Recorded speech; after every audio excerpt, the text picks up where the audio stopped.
사라의 연약함이 그의 가정을 향한 그의 인생을 향한 하나님의 계획을 무산시킬 수 없었어요. 우리의 실수와 우리의 연약함, 우리의 부족함으로 말미암아 저와 여러분을 향한 하나님의 계획, 하나님의 구원하심, 하나님의 꿈을 무산시킬 수 없습니다. 그러니까 복음이에요. 그러니까 하나님이시죠. 만약에 그게 무산되면 하나님이 아니시죠. 하나님은 전능한 분이 아니게 되는 것입니다. 응애 하고 아기가 태어났어요. 1절 보세요. 그 소리가 들리십니까? 여호와께서 말씀하신 대로 사라를 돌보셨고 여호와께서 말씀하신 대로 사라에게 행하셨으니. 2번 나와요. 말씀하신 대로, 말씀하신 대로. 하나님의 말씀은요 이루어집니다. 사람의 말은 시간이 지나면 지날수록 공허하고 허망하지만 하나님의 말씀은 선포되는 그 순간에는 나하고 너무 멀게 느껴지고 내 현실과 멀게 느껴지지만 하나님의 말씀은 하나님의 말씀이기 때문에 시간이 지나면 지날수록 확실해져요.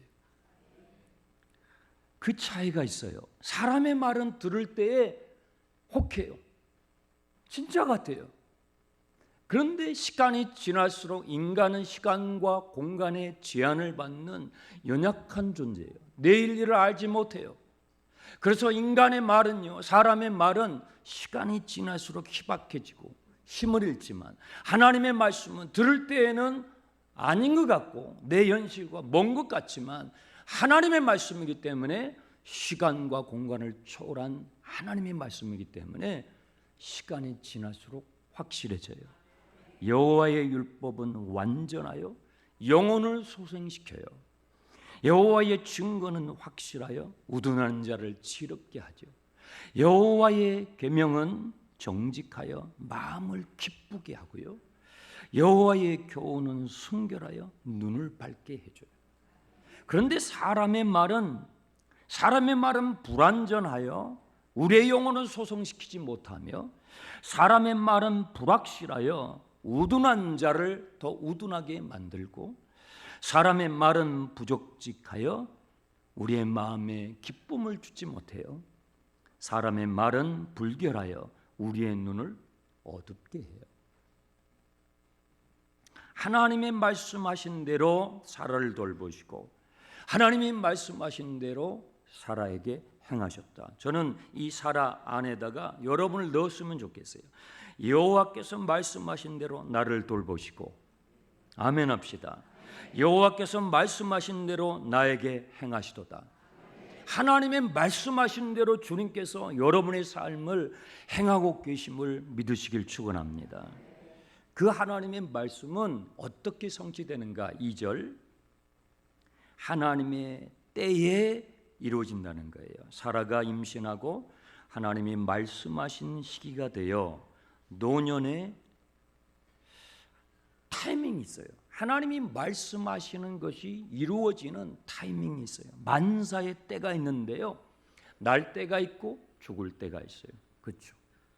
심을 때가 있고 심는 것을 거둘 때가 있어요. 헐 때가 있고 세울 때가 있어요. 우리 교회는 지금 다시 세워야 할 때인 것입니다.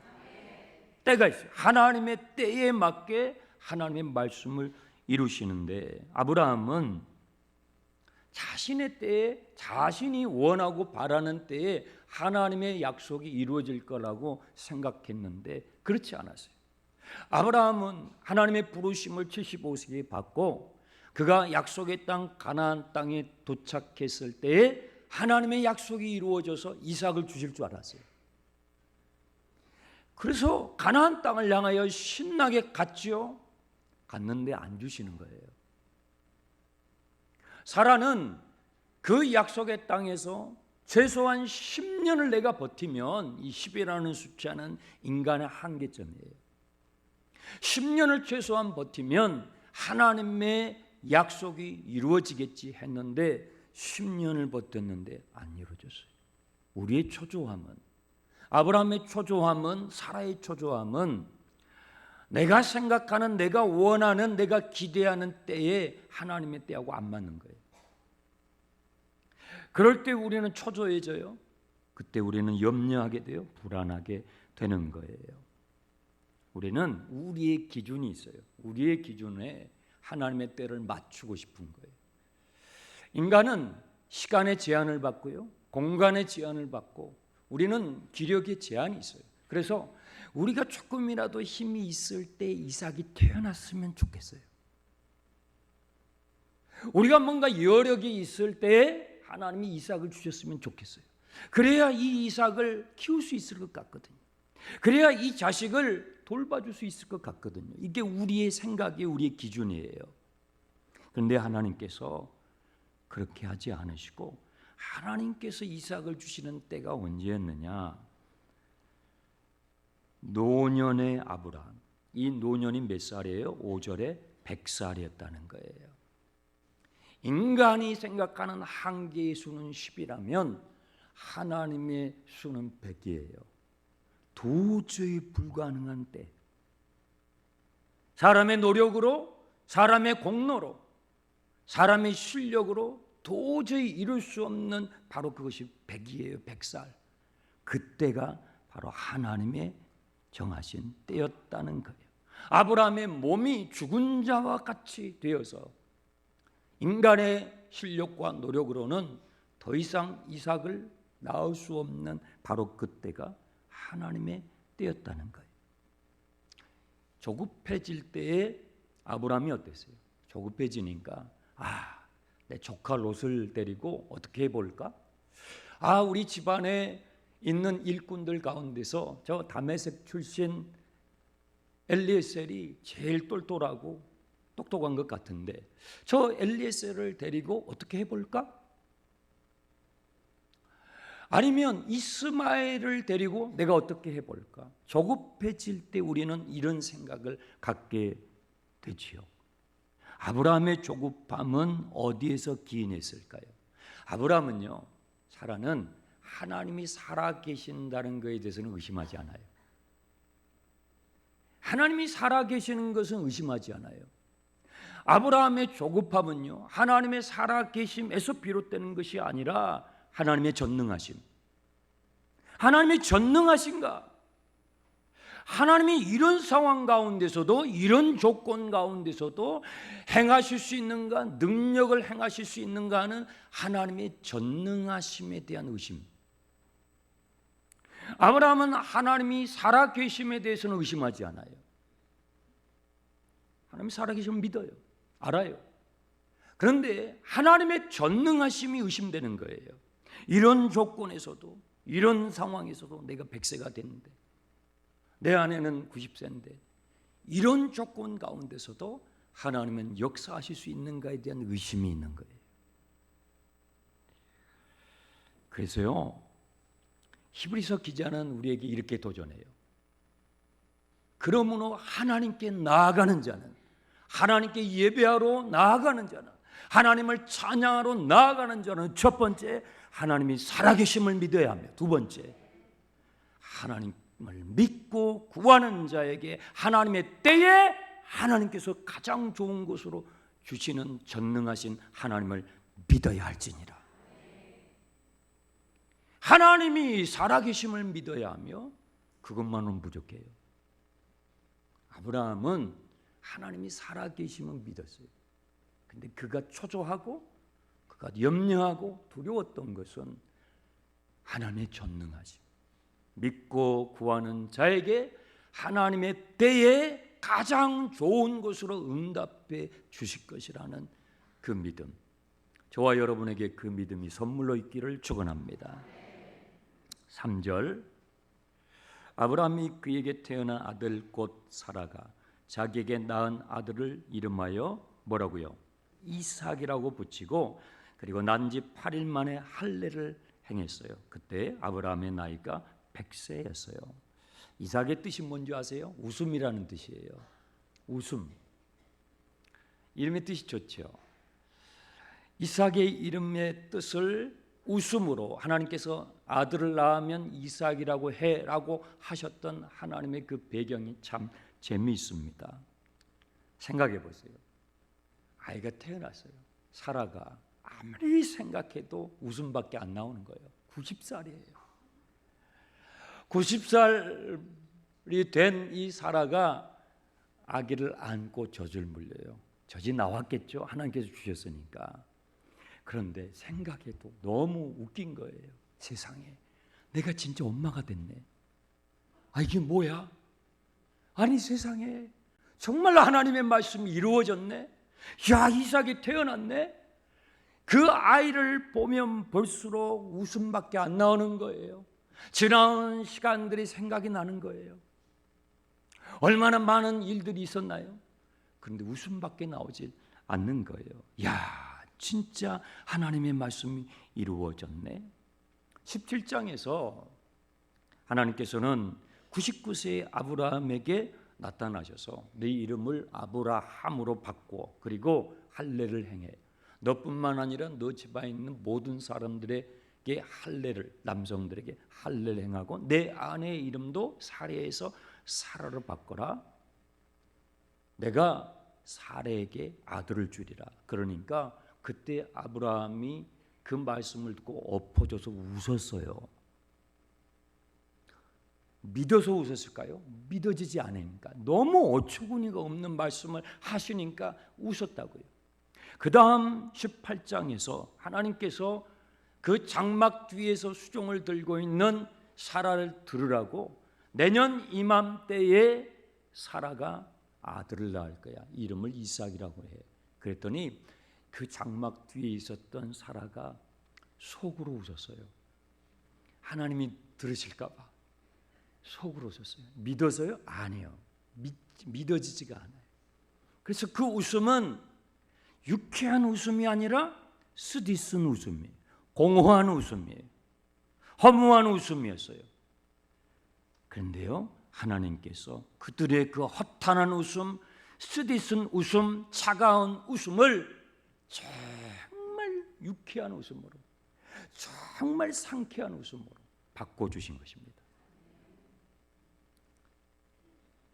여보 이게 꿈이야 생시야? 나 좀 한번 꼬집어봐. 그렇지 않겠습니까? 꼬집으면 아야, 이 꿈이 아니야 생시야. 세상에나 어머나 이게 뭐야 진짜. 내가 90살의 엄마가 됐어. 그 아이를 보면서 그 아이의 기저귀를 갈아주면서 그 아이의 똥오줌을 받아주면서 사라가 웃는 거예요.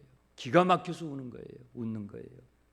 아브라함과 사라의 가정에 웃음꽃이 만발한 것입니다. 여러분의 가정에 웃음으로 가득 채워지기를 축원합니다.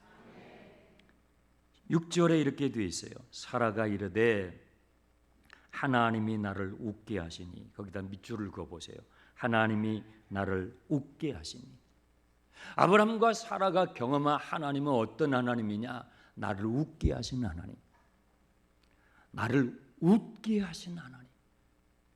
슬픔 많고 염려 많고 불안했던 내 인생을 웃게 해주신 그 하나님. 그런데 나만 웃나요? 아니에요. 그 다음 보세요.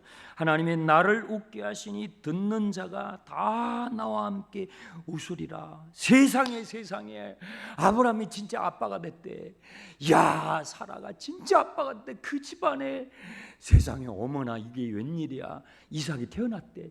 막 사람들이 옆에 있는 동네 방네 사람들이 막 그 아브라함의 가정 이야기만 다 웃는 거예요. 나만 웃는 게 아니라 나 때문에 옆 사람도 웃게 되는 거예요. 여러분 이게 복음이에요.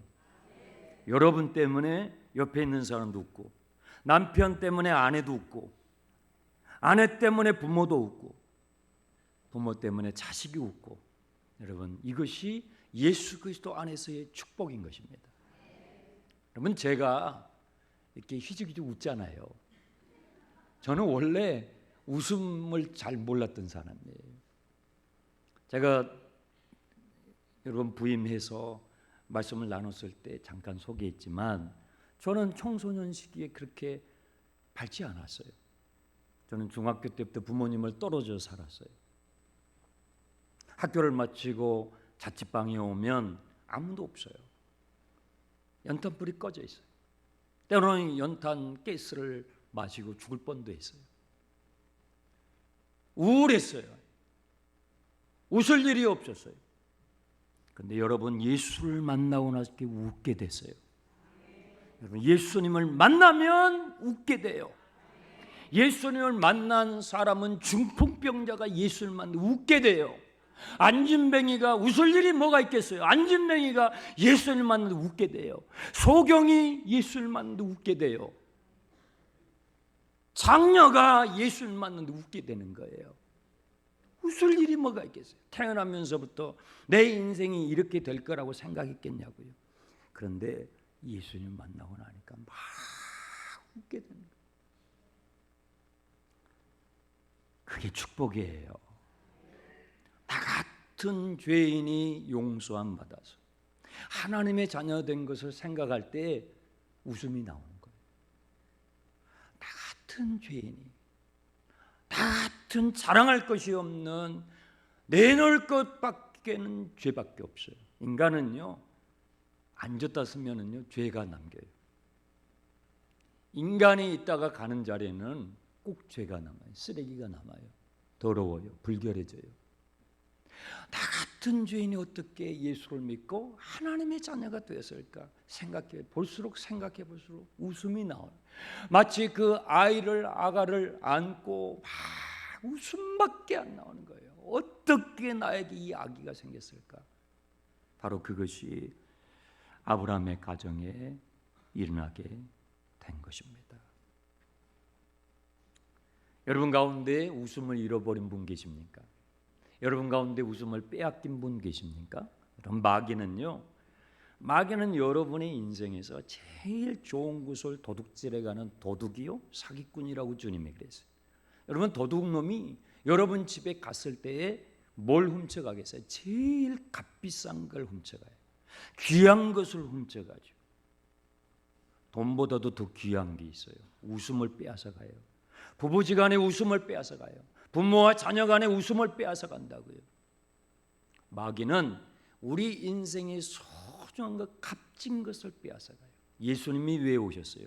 예수님은 마귀에게 빼앗겼던 그 가치 있는 소중한 것을, 그 웃음을, 진짜 웃음을, 가짜 웃음이 아니에요. 차가운 웃음이 아니에요. 냉소가 아니에요. 진짜 웃음을 저와 여러분에게 되찾아 주시기 위해서 오신 것입니다. 올 한 해에 포복절도라는 말이 있죠. 우리 교회에 올 한 해 주님께서 웃게 해주셔가지고 절도하는 분들이 있길 축원합니다. 배꼽이 빠진 분들이 몇 분 나오기를 축원합니다. 여러분이 그 주인공 되기를 축원합니다. 하나님이 나를 웃게 하신다. 웃으며 살다가 웃으며 죽게 되기를 축원합니다. 죽음에 대해서 이야기하면 아침부터 기분 나쁘게, 목사님 무슨 죽음이야? 아니에요. 여러분, 많은 분들을 만나보시겠지만 웃으면서 사는 분들도 많지 않은데요, 더 드문 분이 웃으면서 죽는 분이에요. 초상집에 가면 아이고 울어요. 이런저런 사연으로 사람들은 세상을 떠나죠. 사랑하는 이와 함께 작별할 때, 이별할 때 울어요. 그 죽음의 순간에, 내 인생의 죽음이 찾아올 때, 그때 웃으면서 죽을 수 있는 사람이 많지 않아요. 여러분, 예수 그리스도 안에서 살다가, 예수 안에서 죽는 것은요, 웃으며 살다가 웃으며 죽는 거예요. 제가 여러분 입관의식을 할 때에 고인이 되셔가지고 여러분의 입관을 볼 때 우리 교회 성도님들 다 스마일이 되길 축원합니다. 사진을 잠깐 보여주세요. 여러분, 우리가 예수님을 생각하면 고난받으신 예수님, 나 때문에 십자가에서 못 박혀 계신 예수님에 대한 사진들을 우리가 가끔 봅니다. 그런데 하나님의 말씀을 묵상하던 윌리스 웨틀리라는 이 캐나다 사람은 Laughing Jesus, 웃고 계시는 예수님을 그렸어요. 웃고 계시는 주님, 주님의 고난당하심과 주님의 희생으로 말미암아 구원받는 하나님의 자녀들, 하나님 아버지 품으로 돌아오는 인생들을 바라보시는 주님, 웃고 계시는 예수 그리스도. 저는요, 주님께서 여러분을 바라보실 때 웃게 되길 바랍니다. 아브라함과 사라가 이삭을 품에 안고 깔깔깔대고 막 웃을 때 하나님은 얼마나 통쾌하게 웃으시겠어요. 바로 그것이 그 가정의 구원이 임했다는 것입니다. 여러분의 삶에 하나님의 구원이 임하게 됨을 믿으시길 축원합니다. 기도하겠습니다. 아버지 하나님, 우리를 웃게 만들